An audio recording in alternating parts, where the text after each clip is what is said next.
If you have a Yahoo account and haven't changed your password since the end of 2014, you may be one of the 500 million people impacted by this huge data breach. And cybersecurity experts say if you don't act fast, some of your personal information could get into the wrong hands.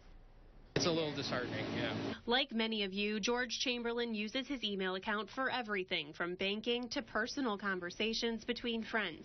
Now Yahoo says he, along with 500 million Yahoo users, have accounts with their names, email addresses, passwords, and in some cases security questions and answers that may have been compromised. That one breach can lead to more breaches. It can lead to spam and phishing campaigns.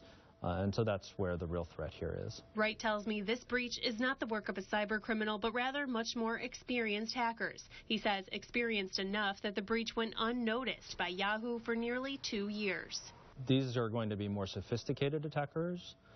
They're going to be better at hiding their tracks. It appears to have been done by not regular cyber criminals, but instead a nation state. A nation state meaning China or Russia. And while credit card and bank information may not have directly been copied, credit counselors say there are still steps you must take now to protect yourself.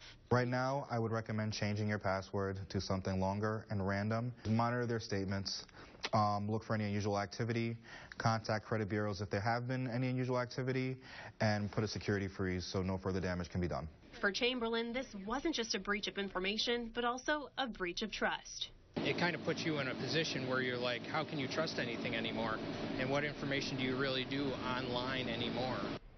Now, another big tip the cybersecurity and credit experts told me is do not use the same password for all of your online accounts. It makes you that much more susceptible to hackers. Now, if you think your data may have been compromised, you can call a credit counseling company like the Consumer Credit Counseling Service of Rochester at 546-3400.